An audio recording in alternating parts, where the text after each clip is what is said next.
usok, sigawan, mga paa na nagmamadali, mga mata na nangingilid sa luha, mga kamaong nakatutok sa langit. May mga estudyante, guro, jeepney driver, call center agent, doktor, abogado, profesional at mga manggagawa.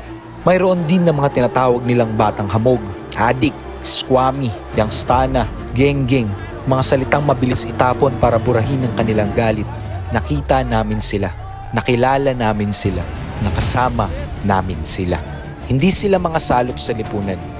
Sila ay Pilipino tulad natin. Galit, pagod, at sawan-sawa na. At sa lahat ng ito, may isang katotohanang hindi na yata natin matatakhasan bilang mga Pilipino. Sa bawat krisis, sa bawat iskandalo ng pandarambong, pangungurakot at pagnanakaw, sa bawat paglabag ng mga taong dapat ay naglilingkod sa atin, sa mga oras na ito na nanonood ka, panigurado kami, wala pa rin nakukulong, wala pa rin nananagot. At habang walang nananagot, tayong mga mamamayan ang nag-aaway-away, nagkakawatak-watak at nagkakaubusan ng boses. Mainit ang naging usap-usapan sa naganap na protesta. Marami ang may kanya-kanyang opinyon. Pero ano nga ba talaga ang totoong nangyari? Magsimula tayo sa umpisa. Ito ang katotohanan namin.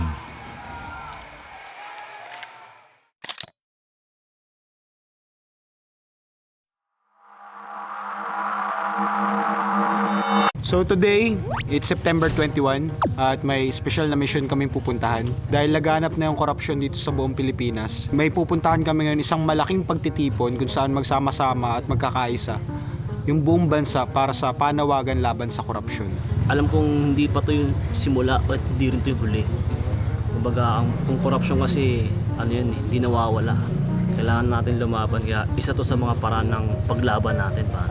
We are here to witness and also to support, pero most importantly for you guys to watch para alam nyo kung ano yung mangyayari, para ma-witness nyo. Sama kayo sa amin. Tara. Papunta na kami ngayon dito sa National Museum kung saan may event na ginagawa ang Tambisan sa Sining. May mga performance sila, isa silang mass organization. May mga performances sila, cultural performances at saka mga panawagan silang isinisigaw rito.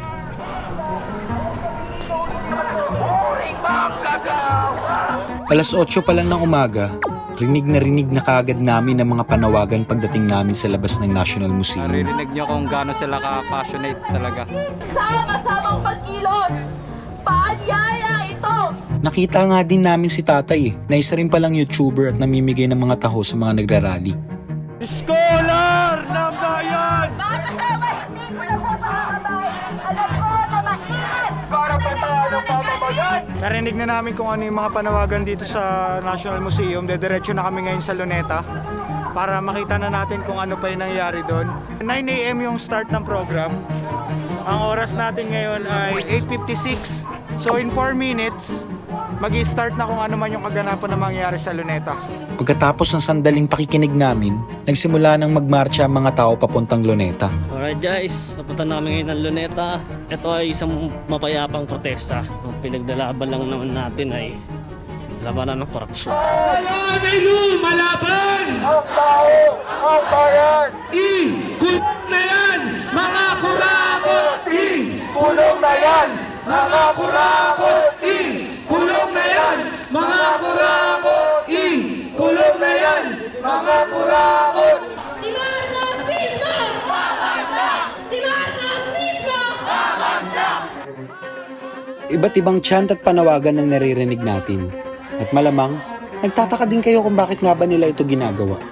Ganito kasi yan. Matagal ng problema ang baha sa Pilipinas.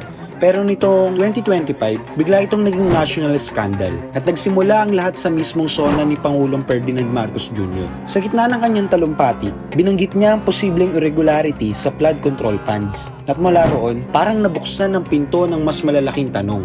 Sabi ng gobyerno, mahigit 5,000 flood control projects ang natapos mula 2022. Impressive sa papel, pero hindi sa kalsada. Kasi nang bumuhos ang ulan at lumubog ang maraming bayan ngayong taon, ang sagot ng tao, kung natapos nga ang mga yan, bakit ganito pa rin? Kasunod ng SONA, nagkaroon ng mga Senate hearing. Doon lumutang ang pangalan ni Sara at Curly Discaya, mga bilyonaryong kontraktor. Ayon sa kanila, kabilang din sa anomalyang ito ang ilang mga DPWH officials. At isa sa mga madalas nilang binabanggit na pangalan ay si Congressman Saldico sa ilang kontrata o bayaran. Pero klaro dapat, allegations lang ang mga ito. Wala pang napapatunayan sa korte. At si Co mismo, diniretso ang denial. Sabi niya, legal ang lahat ng budget proposals niya. May isa pang issue na lumabas sa media. 13.8 billion daw ang insertions na ginawa niya. O dagdag na pondo sa 2025 budget na karamihan para sa flood control. Hindi illegal ang insertions. Legal na process yan. Pero pumasok ang duda dahil ang laki ng idinagdag pero ang baha nandyan pa rin. Dahil dito, nag-file ng ethics complaint si Congressman Toby Chanco para imbestigahan ang proseso. Sa ngayon, tuloy pa rin ang hearings at audits. At wala pang napapatunayang guilty. Pero sa baba, sa lansangan, sa mga barangay, sa mga comment section,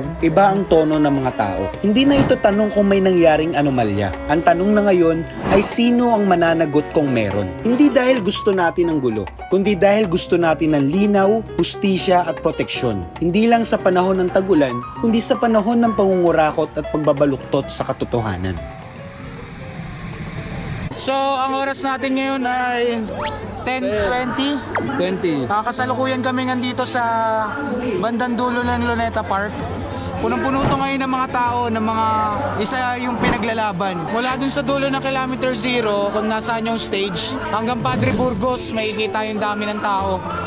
Isa lang yung mga gusto nila mangyari, magkaroon ng tama at maayos na pamumuno na after sana nito, mabago na yung kinasasadlakan naming mga Pilipino. Pero ang tanong talaga na palaisipan sa amin ay, what's next after this?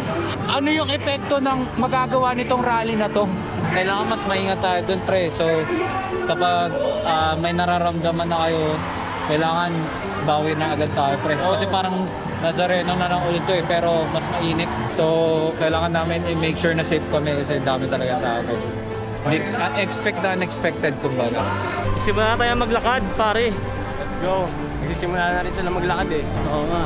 Time check natin is 1:13 in the afternoon, tanghali na. And takot na araw. At ayun, supposedly sa EDSA kami pupunta. Pero sumisigaw sila ngayon, Menjola, Menjola, Menjola. At gumagalaw na rin yung buong crowd dito ngayon sa Luneta. So, rekta na kami dun. Tingnan namin kung ano mangyayari, pre.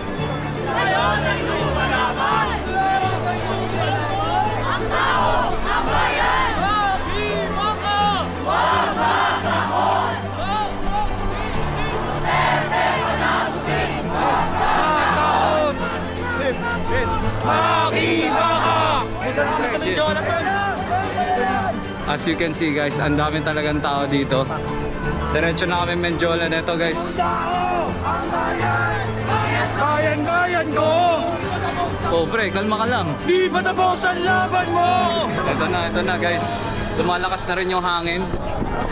Sana hindi mo lang. Sana hindi mo muna, pare. Tip lang, habang nandito kami. Bawal maghiwalay, okay? So magkakasama kami. Daming tao, pre. Daming tao.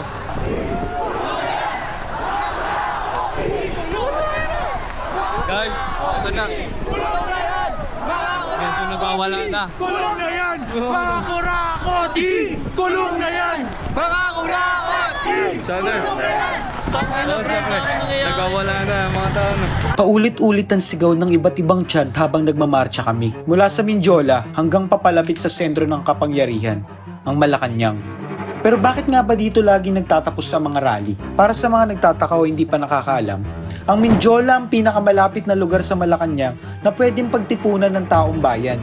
Simula pa noong panahon ng martial law, dito dumadaloy ang iba't ibang mga marcha. Dahil kung gusto mong marinig ka ng gobyerno, saan pa ba? Kundi sa tarangkahan ka mismo ng kapangyarihang titindig. Dito rin nangyari ang ilang makasaysayang protesta.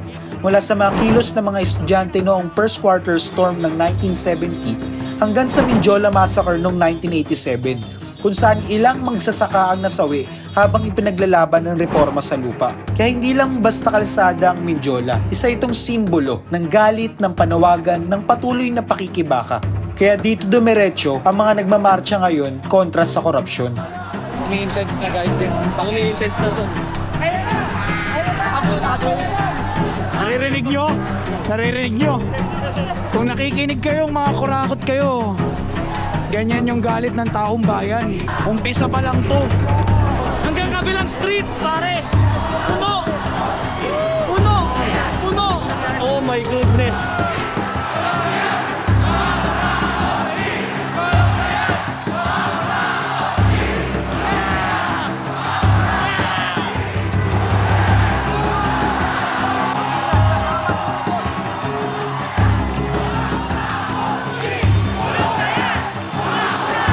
Tagumpay nating pinaka-opensyona! Itaas natin ang ating mga kamao at isigaw ang ating mga panawagan! Marcos Duterte! Walang pinag-iba!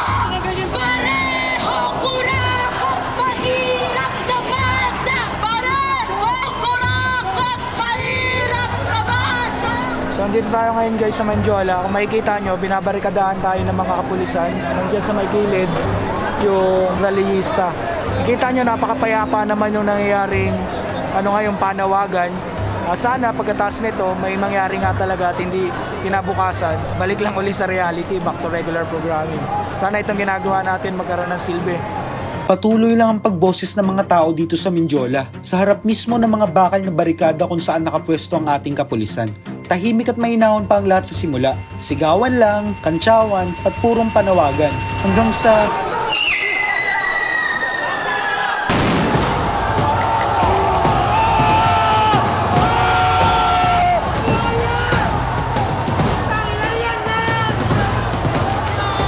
Hanggang sa may ilan na hindi na nakapagpigil. Kahit pa ilang beses silang pinipigilan ng kanilang mga kasamahan. May mga nagtapon ng kung ano-ano. Bote, kahoy, kahit bandilang hawak nila. Lumilipad papunta sa hanay ng mga pulis. Gusto nilang umusad. Gusto nilang marinig ng mas malapit. At habang dumarami ang namamato, ramdam mong paigting ng paigting ang tensyon. Sa isang iglap, yung kaninang payapang protesta, bigla na lang nagbago ang ihip ng hangin. Shit! Shit! Shit!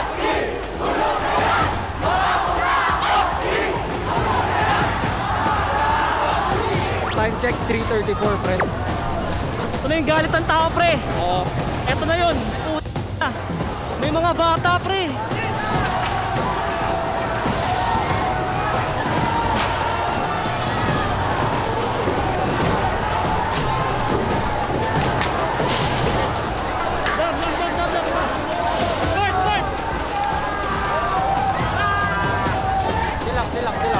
Chill lang.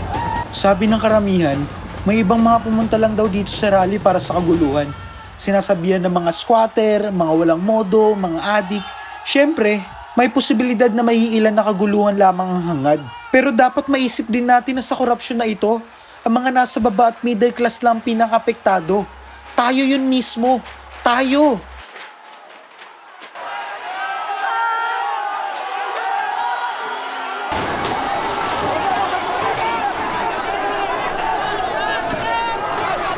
Ah! Shit! Natiras kami! Tara! Gago, tinamanin ako sa mata. Yung pala yung feeling ng tear gas, puto. Ah! Bawal yun ah! Ah!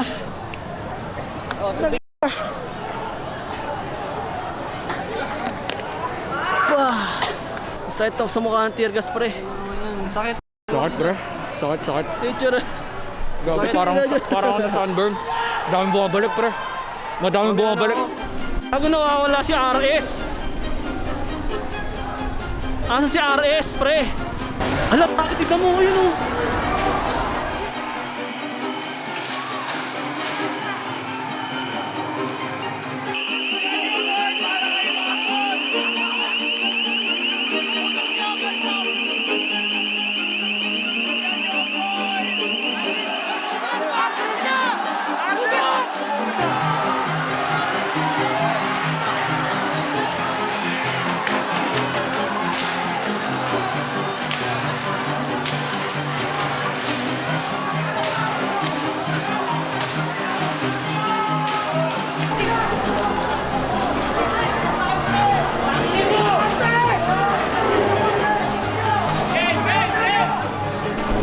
Delikado na din yung iba kasi na-tear gas sila, pre. Guys, pucha. I'm lost of words. Ano? Pasok na! Ayan na! Ayan na! Shit, napasok na! Napasok na! Pucha!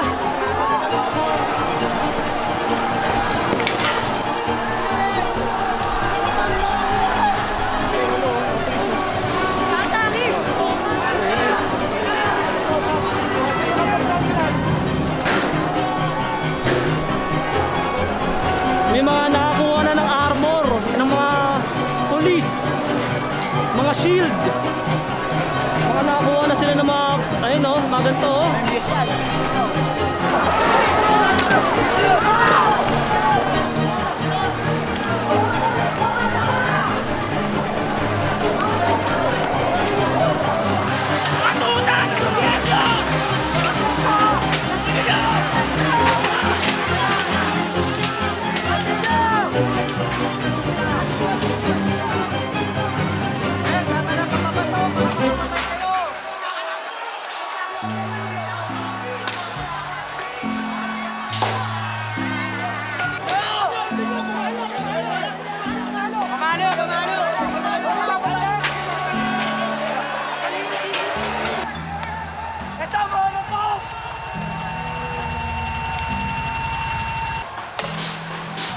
At sa isang iglap lang, ito, hindi kami makahinga. Ganito pala pakiramdam ng natirgas. Sabi pa ng PNP sa statement nila, hindi raw sila gumamit nun. Pero itong matibay na ebidensya na pati kami mismo, na sibilyan na nagdo-document lang na kung anong nangyari sa kaganapan, naranasan kung paano ang matirgas. Sakit na mata ko guys, natirgas kami. Ano, pulaw-pulaw. Hindi ako makahinga. Ang sakit na mukha ko. Ganun pala pakiramdam kapag natirgas.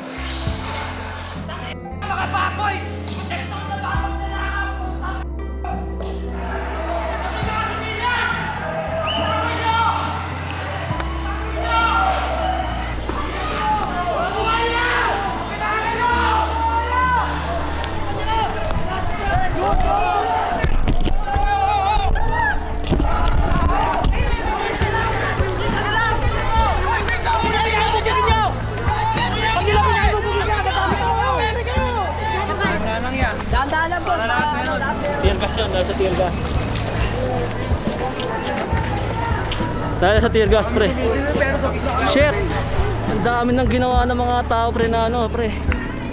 Galit sila, pre, galit. Talagang emotion ng mga tao. Oo. Galit sila. Hindi nila ginagawa to, walang rason, hindi sila kupal. Mulis na yung ano ng ABS-CBN, pre.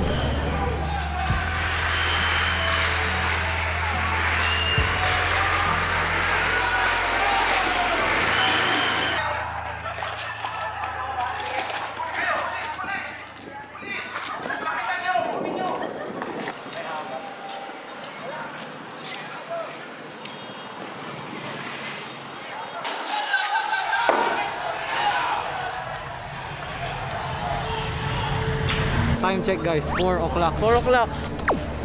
Ano ba lala na yung tension, pre? Sobrang lala ng tension. Nagbabatuhan na. Oo, dapat talaga Asa mga polis, lumalaban na din, nakikibato na din ng mga yung polis.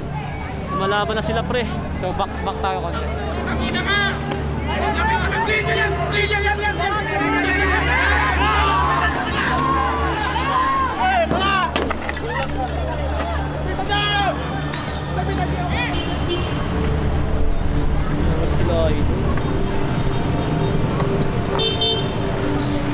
Lahat ng mga nagtutumba nila. Oh. Mga vandalism na yun dito. Ayoko lang yung part na nag-vandalize yung mga tao, pre. Kasi binandalize nila yung pader. Ayun,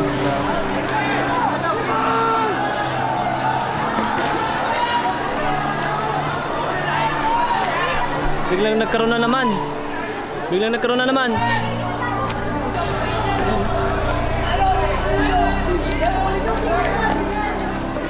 So umarap kami ng paraan para makalibot. Katabi namin yun yung mga polis. Magsisimula ulit magkaroon ng komusyon.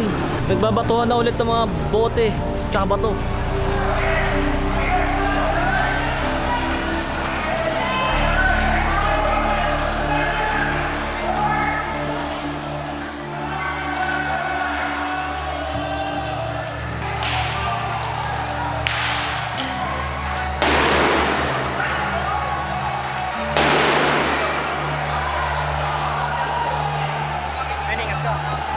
din, ikaw din.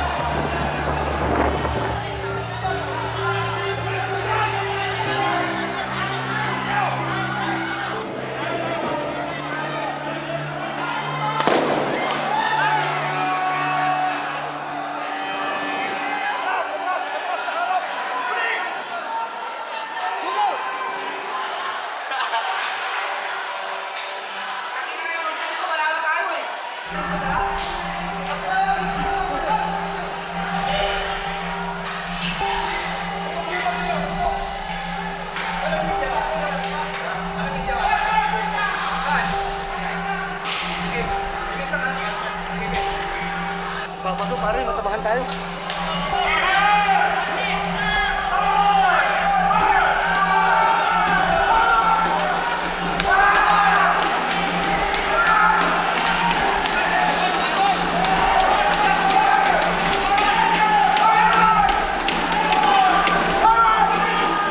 Kailangan na namin bumounce kasi medyo alanganin na yung oras namin. At Wala as much na as yung mga pang-linya kanina, no? Kasi nawalaan. check ang mga bubog. Ang mga bubog pre. Kasi may mga nandito kasi pre na kumalihok kasi gusto lang nila magsama ng ano, Maglabas ng sama ng loob. Oo. Magsama ng loob. Actually, to be honest, parang may anger outlet ka talaga na ginawa mo yun eh. Di ba yun ah? Puro vandalist no? Hindi mo rin naman masisisi sila kung ba't sila ganun eh. Oo. Umuwi na nung hapon sila Shanner at Spark, pero ako, hindi. Kasi alam ko hindi pa natatapos dun yung araw na ito. Pagsapit ng gabi, ibang-iba na ang naging eksena. Kung kaninang tanghali ay sigawan, placard, batuan, pagsapit ng dilim, mas naging riot yung eksena. May mga nagsusunog na ng kung ano-ano. May naninira ng motor ng mga pulis. At yung mga SWAT, nanunutok na ng baril.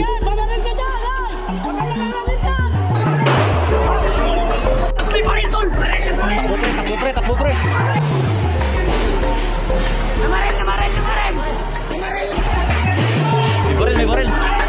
May baril. Sabi nga raw, may isang pulis na nagpaputok at tumakbo papasok ng Sogo. Hindi ko naman nakita ng harap-harapan, pero ramdam mo sa paligid na may nagpuputukan na nga.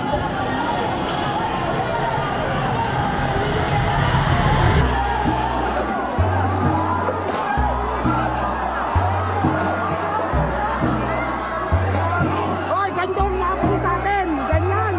Ganito ang nakapulis sa atin! Tignan yung ginagawa nila sa tao!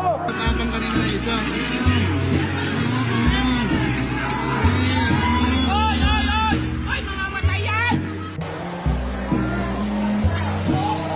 Inapatay. Hoy. Ay naman, muntikan yung bata. Binato ng pulis ha. Nakita niyo? Tutuwa mo ako ng baril. Ayos lang.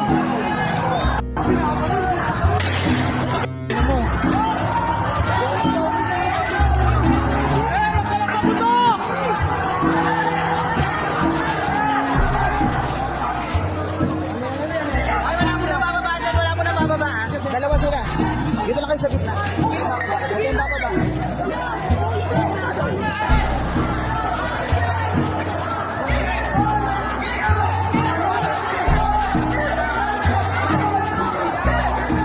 Maximum tolerance daw ang binairal noong ika-21. Pero sa nakita at naranasan namin, hindi yun maximum tolerance. Tear gas, batuan, tutukan, putukan, palo, huli. Ilan lang yan sa mga pinagdaanan ng ilan sa mga sumama sa protesta. At oo, hindi natin masisisi yung ibang kapulisan kung bakit lumalaban na rin sila. Trabaho nila yun. Pero hindi rin natin pwedeng sisihin ang mga mamamayan kung bakit galit na galit sila. Dahil yung mga ordinaryong tao, ang dali nating hulihin. Pero yung mga nagnakaw ng bilyon-bilyon sa kaban ng bayan, ayun, malayang malaya. Kaya ito yung tanong namin sa inyo. Bakit hindi ka pa rin galit? Bakit?